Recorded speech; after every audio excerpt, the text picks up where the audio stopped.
Hey, hey, hey, hey, hey, hey, hey, hey, here we are, here we are, here we go, here we go, here we go. Welcome to the Eglinton West Pop-Up Podcast. All heads talking basketball edition. As usual, my man, basketball legend Michael Solomon is right here with me.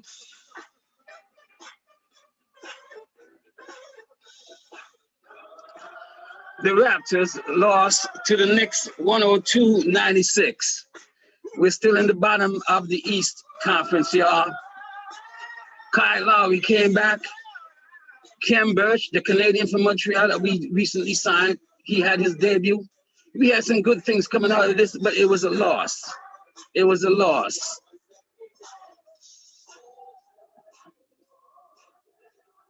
Michael, welcome to the groove. How are you doing, brother? I'm good, man. Good, cool. Tonight's show is brought to you by Solomon Art Studio, a blend of fine art, passion, and fashion. Also by RadioRegion.com, home of one of our special guests, Victor Baines Marshall. You can check his show, The Middle Passage, Thursdays from 3 p.m. to 7 p.m.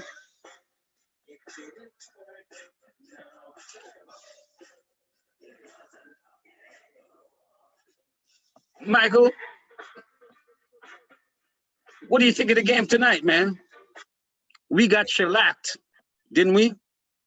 No, really, I wouldn't say we got shellacked, I see that they're trying to work the new guys into the lineup, right? I mean, Gillespie looked totally lost this time on the court. Yeah, I mean, but they know which way to go, So there's that kind of an adjustment happening. And as well, I see he started, DeAndre Bembry started.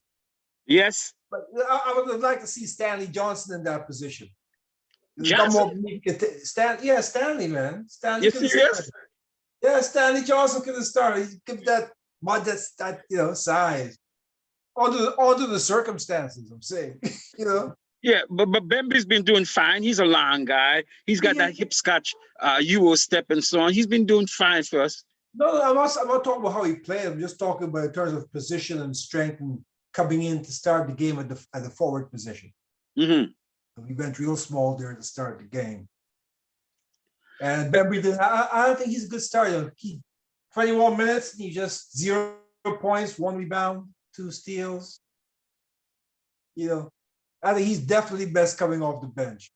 Well, especially when that Siakam is back and that Lowry is back.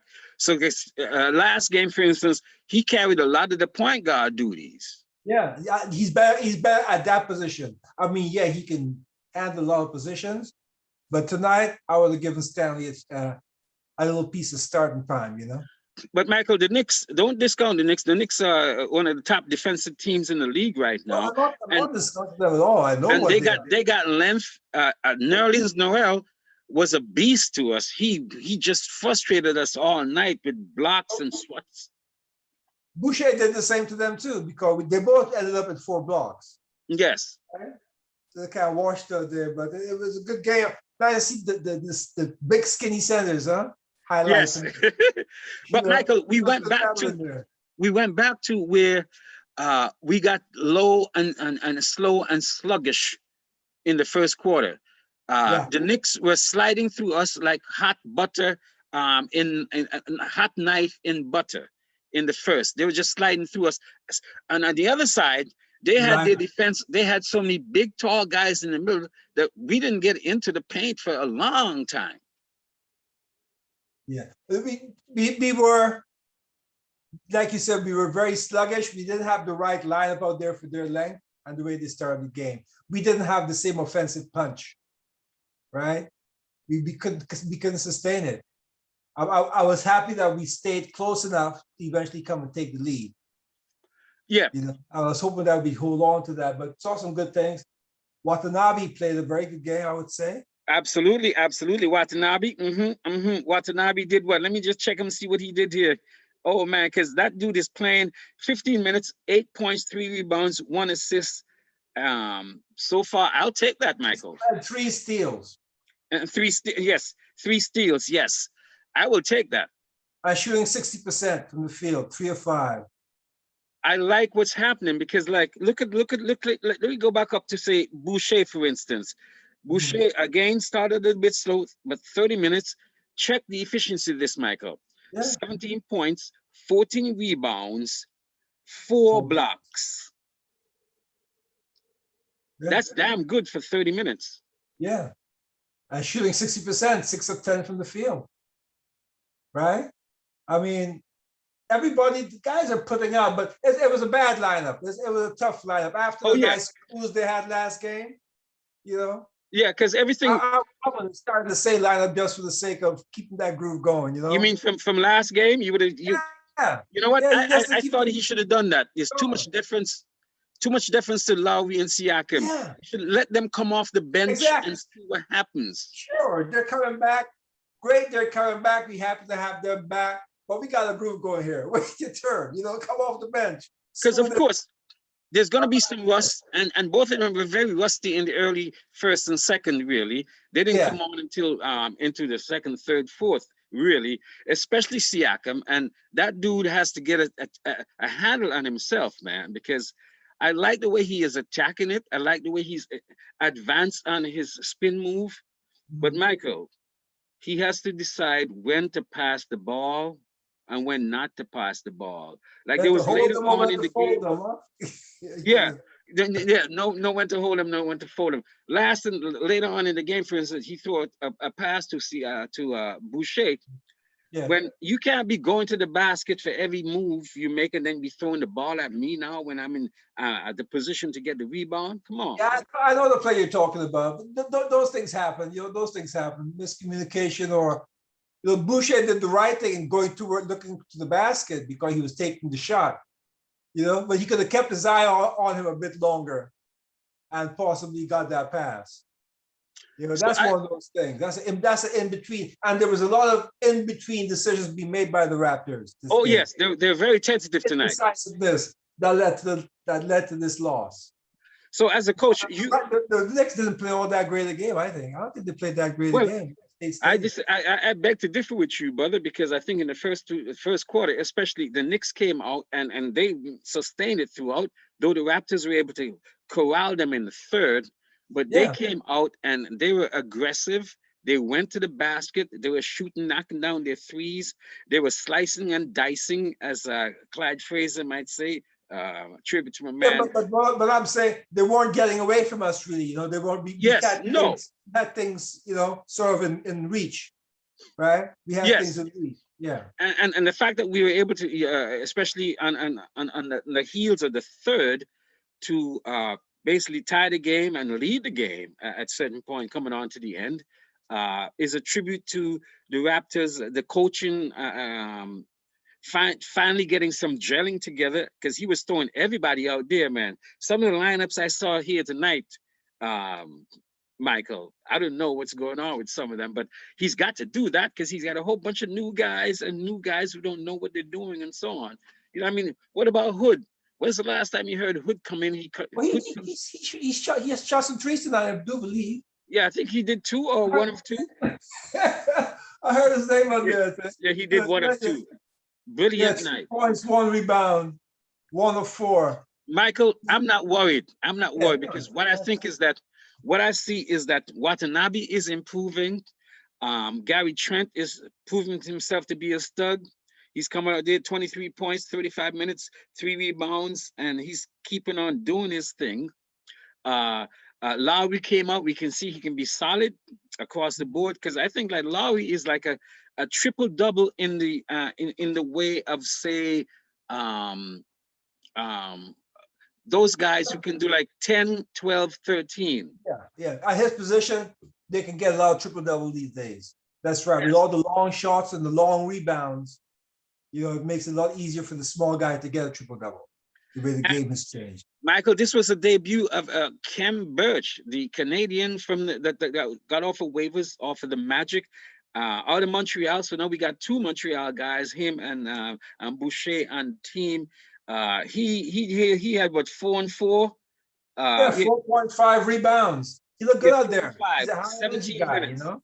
I kind of dig it because I don't like, I had no criticism of him where he missed the shot unnecessarily and so on. And I noticed that we didn't have any of it was a coach's decision on Aaron Baines. Was there an Aaron Baines sighting tonight? Yeah, but they didn't put him in the game. They're trying to get these other guys gelled, you know. If there's a put him in the game, it would be a total disaster. Like, really, if you're being really into your coaching or really being that tenacious coach, you would have done what we suggested at the beginning here. Bring Kyle and Pascal off the bench. That's a nice gesture to the hard work your bench has done to, you know, to keep you healthy for this long and ready to play again. Because it's not about like that. Just to, you know. Because Michael, it's not really about Pascal or Siakam or Fred or any of the starters or any of the people OG that we have on the contract and we know what they can bring. It's about bringing out now, especially in this cauldron of newness. We got Hood, we got Trent Jr., we got Khem, Birch, we got the Raptors musician, Freddie Gillespie. I mean, we got folks that we got, and plus our regular bench to try to get it going. You know what I mean? That's we have to have a nice conductor back there to play the music, man. So hey, Night Nurse Nick, Gregory Isaac, Night Nurse. Only one of you can think of the setters, the French setters, right? Dig. So, Michael, we are slipping into darkness, as it will. I don't generally used to like darkness as no, I wouldn't say so. I wouldn't say so. It was a good game. It was a good game. Come on, we're slipping away from the 11th, from the 10th, in order to get into the play-in. At this point, I ain't worried about it, Clifton. It's you're gonna be able to have these kind of games, sure, but on the whole, we're revving up. Dude, but you're saying that we're gonna make it into the. Have patience, have faith. I mean, Michael, I know they try your nerves and stuff, but that's the way the game is, man. Dude, there's 19. Dude, there's 19 games left. I know, man. And we are 4 away from Chicago, who is the 10th, which is the play-in game between 7 and 10 in the playoffs. So, are you still sticking to that? I mean, are you going down with the same? You know what I said last time? I said, you know what? Even if we have to come in via the playing games. Yes, but that's what I'm saying. But even that is slipping. But even that is slipping away, Michael. We're 4 or 5 away from Chicago at number 10. That's okay. That's the way it is, man. We're high-stake gamblers right now. That's where we are. Well, here's me. Man. We're all in. I will adjust your prognostication and say this. I'll up your ante. I don't go with that. I don't think we're going to go there. But here's what I think we can do, is that I think we can beat up a bunch of teams every other game or every third game. Like beat them up badly and then get beaten up not so badly. If you could win 60% of our games. Have you really looked at the schedule, though? Yeah, I have looked at the regardless of the schedule. If you could win 60% of the games, we'd be okay. If because everybody's getting beat up in the lower ranks. There's so many teams with bad records that it's funny. When's the last time you see so many teams with a bad record? I'm telling you, right, but if they're going to win the game or they might win the game, most likely not going to win the game. Because even New York, for instance, who just beat us tonight, and I think they did like a 5th or so in the East, and they're just at 500. Yeah. I was looking at all this. I was like, it's a crazy season, Clifton. It's a crazy. The records are just crazy. Nothing makes sense. Absolutely, but you know, we're rolling with it. So, Michael, from playing as you've played, what goes on when, like in this case here, for instance, a coach now has 5 or 6 new people, been saddled with injuries, and in this case, health and safety protocols related to COVID-19, where there's been in and out. Even though Nick Nurse night nurse Nick, our coach, has been used to that from the G League coaching there and coaching in England and all over the places. But what's the psychology of the coaching and the players in terms of how do they acclimatize themselves, get with the program, make it happen in a short space of time? What does the coach do to see who he has on his roster?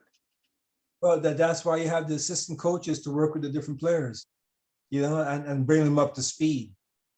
You know, whatever the Raptors organization is, to get the guys up to speed and get them some kind of practice. And these days, they don't have much time to practice. So we're sort of relying on guys' basketball IQ to get things up and running. So that's why things aren't going so smoothly. We see new guys come in and we say, okay, we could, you know, but the new guy comes in like tonight. Our new center, where he was, right? Yeah, yeah. Right? 4 and 5. Yeah, he didn't know where he was really. Yes. And that's where we are now. We're in that. And so did Gillespie too. In some, they're like trying to get you against stage, you know, trying to get to know these two new players that could be very significant players in a run. Michael, let's talk about two of the top players on the Knicks, for instance. Our Canadian guy, Warren Barrett Jr. Yeah. He had 19-1-5, and of course Julian Randle with 26-8 and 5. Randle was much maligned, went across the league here and there and so on, and really is coming into his own on Thibodeau there. And of course they've changed the shot of Randle, and he is right there, a second-year guy in his sophomore year doing things. Talk to me about those two guys and what you see from the Knicks, because the Knicks have been maligned for years, and now they seem to be on the road to some sort of low-level respectability. Finally, they made some good draft choices, right?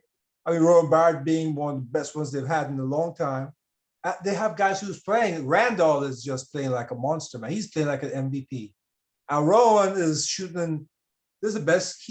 In a year, his shooting has improved dramatically. In every phase of his game, his shooting's improved. You know, he's reliable on that three-point shot. He's much more comfortable in the free throw line. He's playing well, man. He's playing with a lot of confidence for a second-year player. It's nice to see. And Randall, remember, he just was like a rag doll. Teams didn't want to take him. He was just being thrown over the way whoever would take him. But he has really come up very great. Yeah. He reminds me of what's his name there from Miami. Butler. He reminds me of Butler, and that kind of initially not getting the respect he deserves, and then showing that he's badass. You know, is that same kind of role, right? At first, it didn't seem like he was that much. Now the man's like, "Where have you been? You were like, you're a beast in this league." You know, he's like a James Harden in terms of body type. You know, he can bump it to anybody, and he can take it and keep on going. He's quick on both ends of the floor. Another reject they've had, a guy who was part of the original trust the process in Philadelphia when they had, remember that time when they just had that first round pick for so many years, right? Is Norris Nerline, who went all over the league and ended up at New York, and he gave us fits tonight. I mean, I don't think his stats show enough of what he did in terms of deflecting shot and changing people's thing and getting into people's heads. That's why Nerlens Noel is still in the game. He was like, was he the #1 pick coming into the league when he came in? 1 or 2, I think, yeah. Yeah. And you know, it was just, he was always a good player. It's been about 9 years, and so he's in the league by now. He's been in the league a long time. So he knows the game like leftovers. No, he can play the game though, and as long as I've seen him in the league, he does very well. He represents himself well, and he plays his position very well. Michael, also tonight, 3 Canadian players were in the game. Barrett Jr. at the Knicks, his second year. Khem Birch, 4 years at Orlando, and of course Chris Bouchard. The last 2 who played on the last 2019 team for Canada. They all played well. They all played well. And of course, Michael, there are what, 34 or so Canadian players, the most of any country outside of America in the league right now. I'm not sure what the actual stats are. At one point, I know there were 26 guys in the league, 26 players in the league. And then, somebody gets dropped over here, but we're in the 20s, put it that way. How does it bode for the Canadian national team that Night Nurse Nick, the Raptors coaches? Because we're talking about just some names here. Let me talk about Boucher, Birch, Gilgeous-Alexander, Murray, Tristan Thompson. Come on, give me some more names. And what do you think Those guys, all those Canadians we talk about, they're all making a name for themselves in the NBA. They're not just guys like on the fringe, they're young guys who are in there and really contributing to their team. So we are expected to do well on the world stage now. If we don't do well on the world stage, then somebody's going to have to answer some serious questions. Michael, Barrett at the Knicks, his father, Ron Barrett, that you might know, is the head of Basketball Canada, right? And I know they've been doing their best. A lot of players haven't bought in for years. I'm not sure Andrew Wiggin, he's the elephant outside of the room. He hasn't played for the national team yet, has he? I have no idea, really. A lot of guys that you would think haven't played for the national team. I don't think that the big cat, condolences out to his father, no. Jamal McGraw, that he actually played for the national team either. He never did back in his days, no. So again, sometimes guys give the excuse or I don't know, the reasoning that it's insurance, they don't want to risk injuries, they got a contract year coming up. They're like about 1 million or so examples they can give. And they're all they all make sense. A lot of them make sense. If you're gonna make some money from this game, you don't want to messing up your ankle if you're in a certain state of health just to play in the national team. You might not be 100%. So do you think Barrett is going to be able to maybe bring all of those angles together so that we have enough of the players who are making their name in the NBA and some who have already have, like Tristan Thompson and others, to actually get a solidified team that we can go after the big guns in international basketball? Most definitely. Most definitely. We have so many talented players. It's like it's too many riches. I don't know how they're going to manage. You have to be a real good maestro to manage all those riches that we have in basketball. We could have like 3 teams. We could have 3 world-class teams from all the players from all the NBA players we have. That's crazy. And Michael, there's been some problems with the assessment by Basketball Canada, their choice of coaches, and especially their choice of players. There was a time, especially if we went back to say your time, where they had a reticence to actually getting Black players onto the roster. How much? What was that situation like in terms of your involvement in that, and you knowing a bunch of the players who might have been shafted? Hush your mouth. You know what I mean? Yeah. And how much that wounded Canadian international basketball, and how much they might be recovering from that now. Well, that definitely wounded Canadian international basketball in that the teams that was representing Canada in the 70s weren't necessarily teams with the best players in Canada. Right? And that was the thing that give me some names. Give me some names that might have been left off of the rosters. Oh shoot, there's a whole bunch. I mean, of course, including yours. There's a whole bunch of us, man. Solomon. Give me some names, brother. Give me some names, brother. A whole bunch of names. This is too many names to mention. I have to do some research, but there's a whole bunch of us at the time weren't given the opportunities that we should have been given because of the social climate in this country at the time. But it's nice to see that our sacrifices didn't go in vain when you see the representation we have in the NBA today. Right?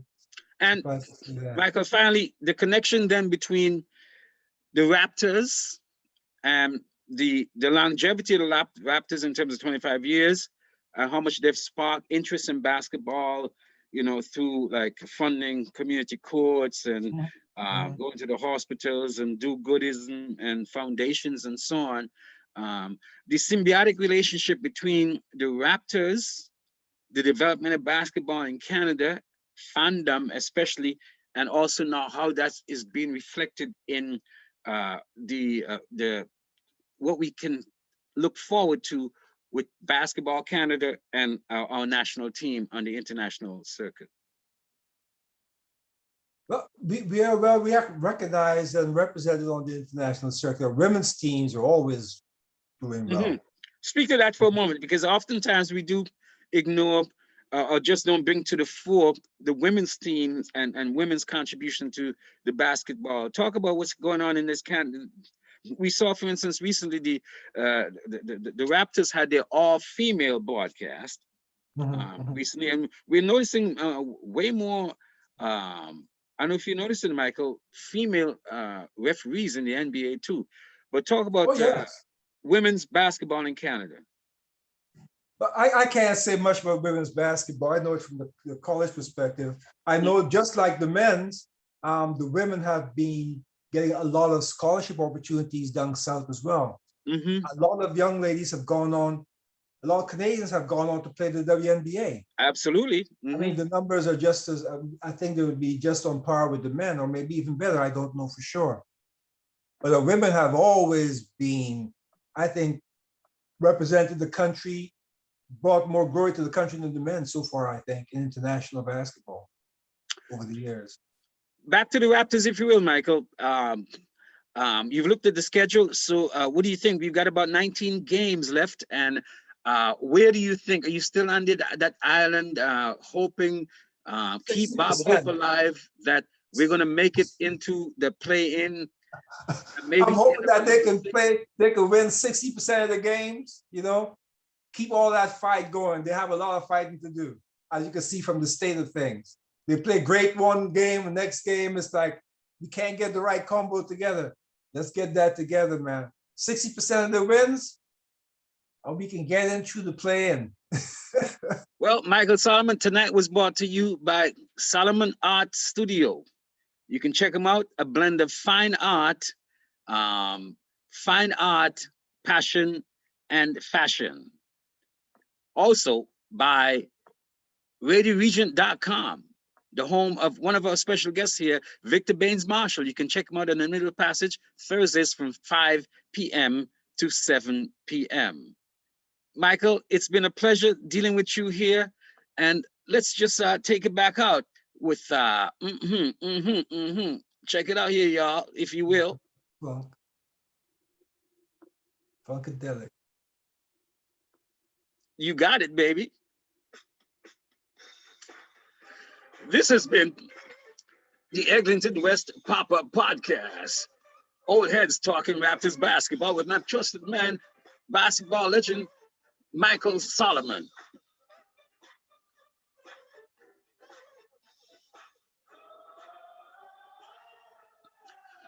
Please like, watch, share, and subscribe.